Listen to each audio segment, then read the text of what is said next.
अस्सलाम वालेकुम, कैसे हैं आप सब। तो सारा सफ़र तो आपने हमारे साथ एंजॉय किया है। तो अब हम पहुंच गए हैं ख्योड़ा माइंस। तो ये हम लोगों ने अंदर एंट्री ले ली है ख्योड़ा माइंस के जो रास्ता था उसमें। ये साइडों पे जो आप छोटे छोटे घर और ये सब कुछ देख रही हैं, ये बेसिकली ख्योड़ा माइंस में जो वर्कर्स काम करते हैं ये उनकी रिहाइश है।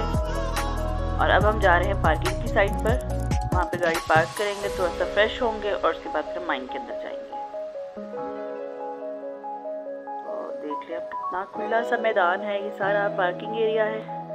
हम कोशिश करेंगे कि हम कैफेटेरिया के करीब करीब पार्क करें गाड़ी, ताकि हमें कम से कम चलना पड़े। तो यहाँ पे मियाँ साहब ने गाड़ी कर दी है पार्क, बच्चे जाके वॉशरूम वगैरह से फ्रेश हो आए हैं और अब हम सब जा रहे हैं माइन की तरफ।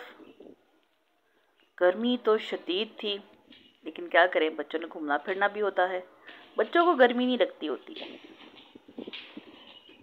तो यहाँ पर अंदर एंट्री जो कार एंट्री टिकट है वो है 50 रुपीज़। और उसके बाद अब हमने वो मतलब पार्किंग के बाद अब वॉक करते करते हम माइन तक जा रहे हैं। ये छोटी छोटी सी वहाँ पे शॉप्स बनी हुई थी, जहाँ पे ये नमक की ही उन्होंने डेकोरेशन पीसेस बना के रखे हुए हैं फॉर सेल। और साथ छोटा सा एक प्ले एरिया था जहाँ पे झूले वगैरह लगे थे, लेकिन अभी बहुत अर्ली मॉर्निंग थी, इसलिए भी फ़िलहाल कुछ भी खुला नहीं हुआ था। हम तकरीबन यहाँ पे पहुँचे थे 9 o'clock। क्योंकि 9 o'clock माइन खुलती है और हमारा टारगेट था कि हमें 9 o'clock तक यहाँ पहुँच जाना है। रात सारी हम सफ़र में रहे, रास्ते में रुकते रुकाते आहिस्ता आहिस्ता चलते चलाते हम यहाँ तक पहुँच गए हैं। तो बच्चे और मियाँ साहब तो बहुत आगे जा चुके हैं, मैं आहिस्ता आहिस्ता पीछे जा रही थी। यहाँ पर है मेन एंट्री माइन की, और यहीं से हमें एंट्री टिकट्स मिलती हैं। यहाँ पे एंट्री टिकट्स का ये है कि जो एडल्ट है उनकी 400 थी, और जो चिल्ड्रंस है उनके लिए 200 उन्होंने रखी हुई है। टिकट के चार्जेस कह सकते हैं हम उसको। The 400 rupees for adult and 200 rupees for child, childrens जो भी है। तो इस वक्त अच्छा, इसके अंदर ट्रेन भी जाती है, आपको कोई ट्रैक नज़र आ रहा होगा। यहाँ पे ट्रेन भी चलती है जो बाहर से इस तरह से लोगों को अंदर लेके जाती है माइन के अंदर। लेकिन आज कुछ उनका वर्कर्स के का काम कुछ ज़्यादा था, या वो जो ट्रेन थी वो सिर्फ वर्कर्स के लिए ही चल रही थी, विज़िटर्स के लिए नहीं चल रही थी। तो हम यहाँ पे अंदर वॉक करते हुए गए थे। इस माइन ये जो माइन है ये तकरीबन 3-3.5 किलोमीटर जो है वो लंबी है। इसमें जो स्टार्टिंग का जो एरिया है वो तकरीबन है 1 किलोमीटर का, 1-1.25 किलोमीटर का। वो हम लोगों ने वॉक करते हुए अंदर गए थे। और माइन के अंदर का टेम्परेचर इतना ज़बरदस्त था। बाहर जो टेम्परेचर था इस वक्त जो अप्रॉक्सीमेटली 42-43 सेल्सियस जा रहा था, लेकिन जो माइन के अंदर का टेम्परेचर था वो 18 डिग्री था। नहायत ही ठंडा, बड़ा ही मज़ेदार। और साथ हमने यहाँ पे एक गाइड बुक कर लिया हुआ था जो हमें साथ साथ गाइड कर रहा था सारा कुछ। और बच्चे बस मस्तियाँ करते हुए और शरारतें करते हुए अंदर वॉक करते हुए जा रहे थे। जब मुगलिया दौर में जब जंगों के लिए वो मुग़ल सल्तनत जब जाती थी तो उनके घोड़े ज़ाहिर सी बात उनके साथ होते थे, अपने घोड़ों पर जाते थे। तो जब वो इस जगह पे अपना वो ठहराव करते थे या पैराव डालते थे, तो ये जो उनके जो घोड़े थे वो यहाँ के पत्थरों को चाटते थे। तो वो बड़े परेशान कि भी ये चाटते क्यों हैं, पत्थरों को तो नहीं जानवर कभी भी इस तरह चाटता था। जब उन्होंने उन पत्थरों का मुआयना किया या उनको चेक किया तो वो पता चला ये नमक के पत्थर थे।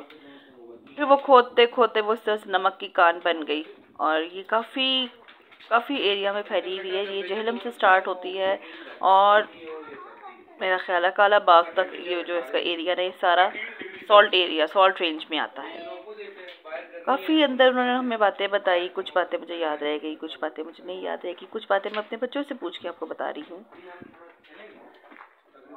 बच्चों ने काफ़ी इंजॉय किया। भी देखिए जिससे पानी ऊपर से ड्रिप होता उसमें से नमक आहिस्ता आहिस्ता आहिस्ता सा निकलता इस तरह से। और ये जो आपको साइड पे पानी जाता हुआ नज़र आ रहा है ये भी सारा सॉल्टी पानी, जो सॉल्ट ट्रेन ये जो माइन के अंदर का जो पानी है वो बाहर जा रहा है।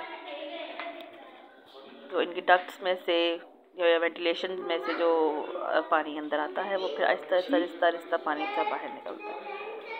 ये साइडों पे ये जो दीवार नज़र आ रही है सारी नमक की दीवार है। बदतमीज। चलो चलो चलो। तो हम इस तरह से वॉक करते हम माइन के अंदर जा रहे हैं, और हम यहाँ पर पहुँचे हैं चांदनी चौक।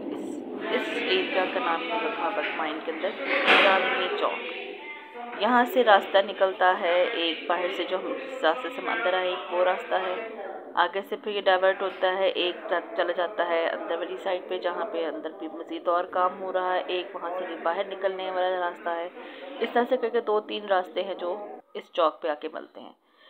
ये कंस्ट्रक्शन अंदर हो रही थी। यहाँ पर उन्होंने की जो इंतज़ामिया थी उन्होंने यहाँ पे हॉस्पिटल बनाने के बारे में सोचा हुआ था। तो अभी रास्ते में मतलब हम रास्ते में देखे 2 जगह पे हमें ये कंस्ट्रक्शन नज़र आई। बेसिकली जो एस्थमेटिक पेशेंट होते हैं ये उनके लिए था कि यहाँ पर वो उनको उसका जो एस्थमा है उससे फ़र्क पड़ जाता है। जो यहाँ पे 1 हफ़्ता 10 दिन यहाँ पे गुजारेगा उसका जितना भी पुराना एस्थमा होगा अल्लाह मियाँ ने यहाँ पे नमक में या इस एरिया पे ऐसी शफा रखी हुई है कि उससे वो उसको अफाका होगा। ये वो रूम है जहाँ से वो लोग इन्होंने नमक को डिग करके निकाल लिया हुआ है। और अब इसके बाद यहाँ पर तालाब बन गया हुआ है। तालाब इस सूरत में कि जो पानी यहाँ पर अंदर आता है, जो उसमें ड्रिपिंग होती है, जो आप इसमें वेंटिलेटर्स के ज़रिए जो पानी अंदर आ जाता है, या जो कुदरती तौर पे इनके अंदर से पानी निकलता है वो इस तरह से बड़े बड़े तालाबों में वो स्टोर होता है। और स्टोर होने के बाद फिर वो आहिस्ता आहिस्ता बाहर निकलता है। इस पॉन्ड की जो गहराई है तकरीबन 70 से किसी पॉन्ड की 40 फीट, किसी पॉन्ड की 60 फीट, किसी पॉन्ड की 100 फीट।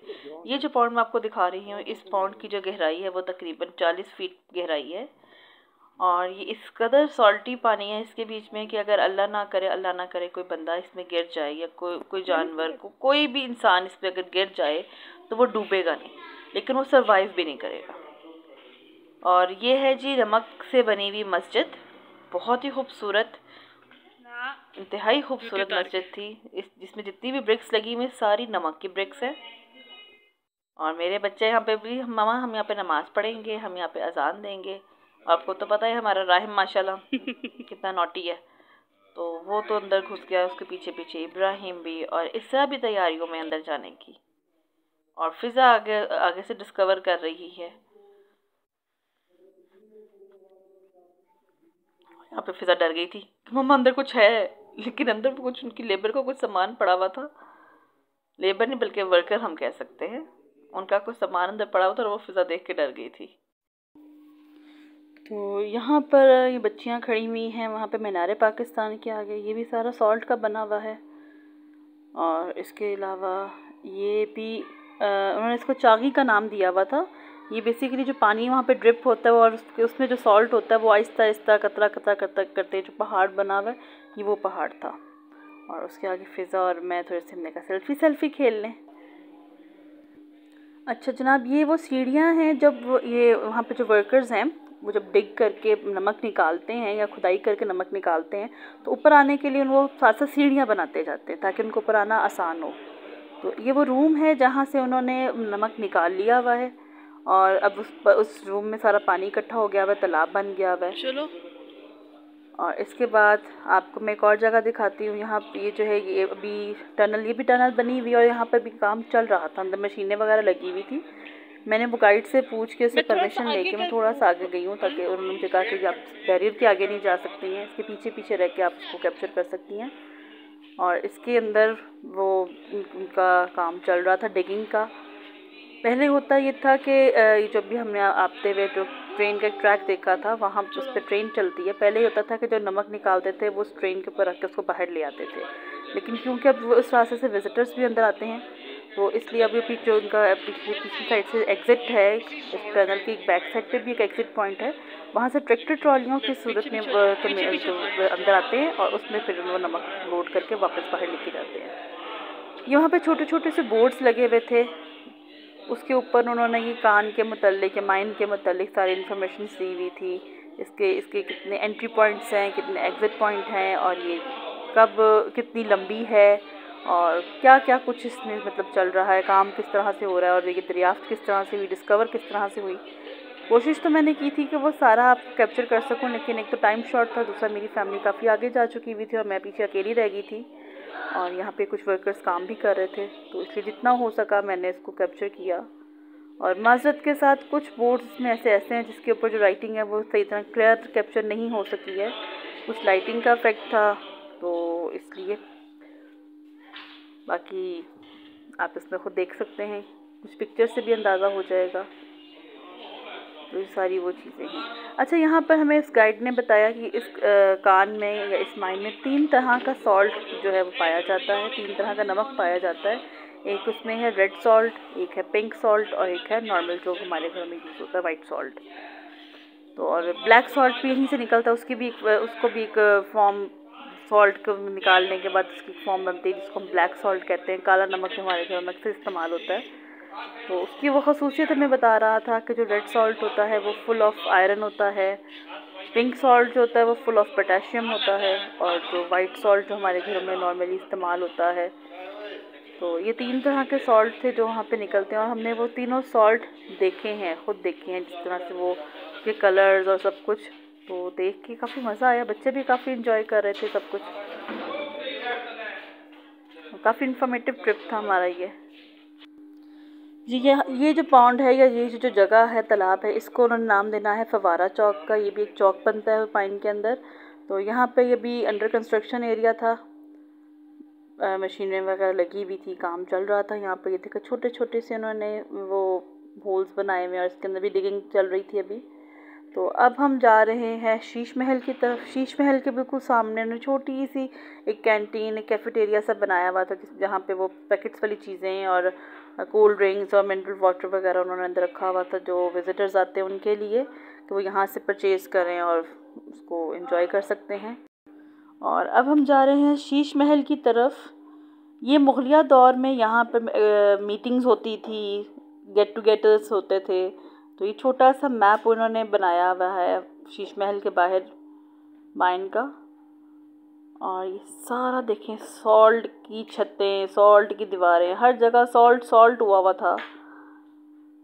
अच्छा, शीश महल में जब हम अंदर एंटर हुए ना, तो हमें ऐसा लगा जैसे यहाँ पे सारा कुछ पॉलिश्ड है, दीवारें और माइन का जो जाने का रास्ता था ऐसे स्मूथली पॉलिश था, इस तरह शाइन कर रहा था जिस तरह से खुद किया गया हो। लेकिन ये खुद नहीं किया था, ये कुदरती तौर पे इस तरह से शाइनिंग था, क्रिस्टल क्लियर नमक था ये सारा यहाँ पर। और अब हम एक ब्रिज के ऊपर जो है वो खड़े में इस वक्त। और ये भी वहाँ पे पहले ये हॉल था, मुग़लिया दौर में ये एक हॉल था। तो वक़्त के साथ साथ यहाँ पे जिस तरह से बाकी वहाँ पे उन्होंने पॉन्ड्स बनाए हैं, पानी इकट्ठा किया है, उस तरह यहाँ पे भी अब पानी इकट्ठा हो गया है। इस तालाब की जो गहराई है वो तकरीबन 70 फीट्स है। और हम जिस पुल के ऊपर खड़े हैं, ये पुल भी सारा सॉल्ट का पुल बना हुआ है। और इतना सॉल्टी पानी है ये कि अल्लाह ना करे अगर कोई इसमें गिर जाए तो वो डूबेगा तो नहीं, लेकिन वो सर्वाइव भी नहीं करेगा, क्योंकि इंतहाई ज़्यादा, इतना ज़्यादा सॉल्टी होने की वजह से इसमें कोई भी बंदा सर्वाइव नहीं कर सकता। उस बंदे के अपने जितने भी मिनरल्स वगैरह हैं वो इस सॉल्टी पानी की वजह से ख़त्म हो जाएंगे और वो विदिन 4 to 5 मिनट्स वो उसकी डेथ हो जाएगी। अब हम जो है वो पुल क्रॉस कर रहे हैं, ब्रिज क्रॉस कर रहे हैं हम सॉल्ट का ब्रिज।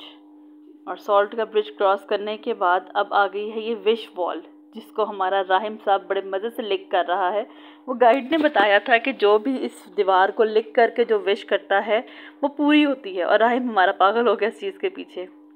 अच्छा, ये सेकेंड हॉल है और इस यहाँ पर आके आवाज़ इतनी गूंज रही थी, इतनी आवाज़ गूंज रही थी, तो इसको हम इको पॉइंट भी कह सकते हैं, इको हॉल भी कह सकते हैं। ये नंबर 2 हॉल है शीश महल का।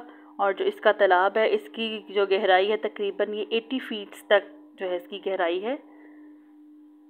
और नॉर्मली जब मुग़लिया दौर में कोई मीटिंग्स होनी होती थी या कोई अनाउंसमेंट्स उन्होंने करनी होती थी तो वो इस हॉल में करते थे, ताकि वहाँ पे लोग ज़्यादा इकट्ठे भी हो सकते थे और आवाज़ ज़्यादा गूंजती थी।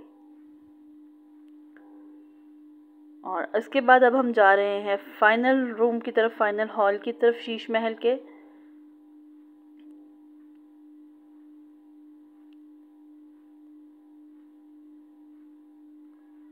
बच्चे हमारे तो इस तरह से खुश हुए थे, ख़ास तौर पे हमारा इब्राहिम तो कहता है मैं तो ख़जाना ढूंढने जा रहा हूँ। तो ये है फाइनल हॉल शीश महल का, लास्ट हॉल। और यहाँ पर आपको मैं एक और चीज़ दिखाऊंगी, कुदरत का करिश्मा, कि कुदरती तौर पर इस नमक के ऊपर मोहम्मद लिखा हुआ है। आप जो ये टॉर्च की लाइट है इसको फॉलो करेंगे तो आपको पता चलेगा ये मोहम्मद लिखा हुआ है, और ये कुदरती तौर पर लिखा हुआ है, मीम हे मीम और दाल। ये मैन मेड नहीं है, ये कुदरती तौर पे लिखा गया हुआ। ये वही पहाड़, वही सॉल्ट का पहाड़ कह लें, जो पानी ड्रिप होने की वजह से, आहिस्ता आहिस्ता पानी रिसने की वजह से जो सारा नमक जमा होता है या नमक रिसता है बाकियों की तरह। लेकिन इसका अक्स आप देखें, पानी में इतना खूबसूरत इसका अक्स था। वीडियो में इतना ज़्यादा क्लियर नहीं आया, हमने इसको लाइव में देखा है। सुबहान अल्लाह, ये वाकई में बहुत खूबसूरत इसका अक्स वहाँ पे बन रहा था। और ये आपको पूरी टनल में जगह जगह पे इस तरह के पहाड़ नज़र आएंगे, लेकिन इस जगह पे इसका व्यू बहुत अलग था और बहुत ही खूबसूरत व्यू था। आपने सबसे अच्छी बात बताई है, सबसे इंफॉर्मेटिव बात। तो फिर आई अभी भाई के पास छोटा सा स्टोन है, वो फेंका है पीछे, स्लो जा रहा है। ये देखो कि उसकी स्पीड कितनी स्लो है।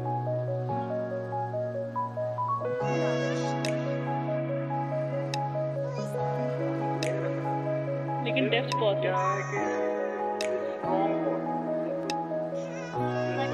एक बार नीचे जब अब हम एक और टनल में जा रहे हैं। ये सारी छोटी छोटी टनल्स हैं, उनके अंदर ही सारी कोई किसी तरफ से भी किसी तरफ से।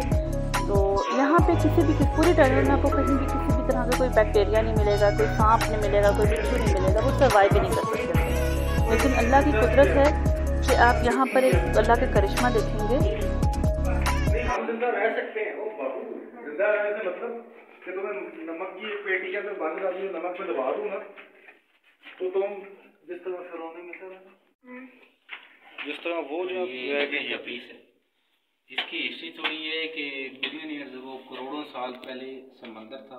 जब समंदर खुश्क हुआ फिर नमक के पहाड़ बने, तो जब नमक के पहाड़ बन रहे थे उसका एक लकड़ी का पीस आके इस पर फंस गया और इसके ऊपर नमक बनना शुरू हो गया। तो अभी भी जब भी हमें कोई इस तरह की अजीब चीज़ मिलती है तो वहाँ से हम खुदाई करना ख़त्म कर देते हैं, कोई लेबॉर्ट्री वगैरह बुला के आगे पीछे चेक करवाते हैं। तो इस लकड़ी की हिस्ट्री ये है कि ये करोड़ों साल पुरानी, करोड़ों साल अभी भी ये कुछ लोगों को पता है, जो पुराने लोग हैं, ज़्यादातर लोगों को नहीं पता। आप पुराने काफ़ी लोग, मैं पुराना बेटा इसलिए तो आपका बाबा हूँ। काफ़ी लोग आते हैं, इसको चेक करते हैं जनाब के आगे पीछे। तो ये एक रबड़ की स्मेल देती है, वो इस वजह से क्योंकि इसको टाइम काफ़ी हो गया। ये लोग लाइटर लगा के करते रहे। ये बिल्कुल ऐसे नहीं है कि इसको रख के ऊपर से नमक लगाया गया हो या कुछ, ये कुदरती है, नेचुरल। अल्लाह ताला फरमाते हैं कि फ़ाबिल अरबी कुमात का दीवा, ये अपनी निशानियाँ रखते हैं कि आप जाओ दुनिया में चेक करो कौन कौन सी गेम तो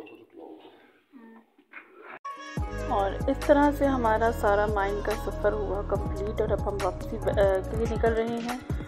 और राहिम साहब की शरारतें, अल्लाह माफ़ी। बस बाहर निकले, पार्किंग एरिया तक आए तो उनको कैमल नज़र आ गया। और अब कैमल पे बैठना भी है और डरना भी है, क्योंकि कैमल आवाज़ निकाल रहा था और लोगों की बस अपनी चीखें निकल रही थी। डर लग रहा था इनको। तो बड़ी मुश्किल से कोशिशें करा के फिर इनके बाबा जो है उनके साथ गए, और उनके बाबा ने फिर इनको बिठाया कैमल पे, और उसके बाद फिर उन्होंने कैमल राइड ली।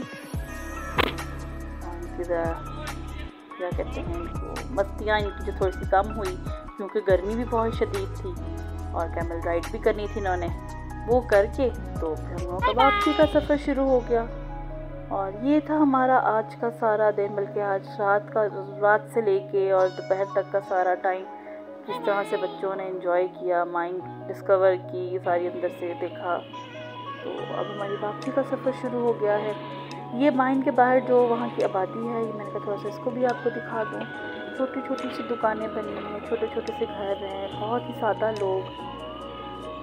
इस तरह से हमको बहुत रास्ते में ट्रक्स और ट्रॉली वगैरह नजर आए, क्योंकि यहाँ से हमको जो नमक और ये चीज़ लेके जाने के लिए ये बड़ी बड़ी ट्रांसपोर्ट यूज़ करते हैं।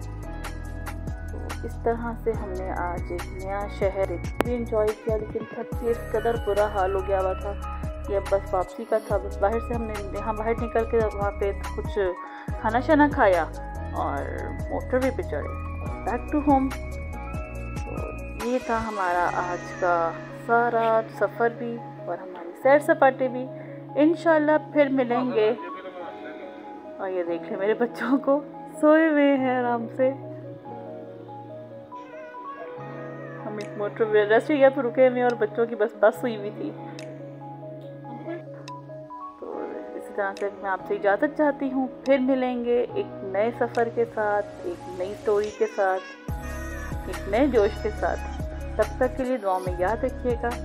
अल्लाह हाफ़िज़।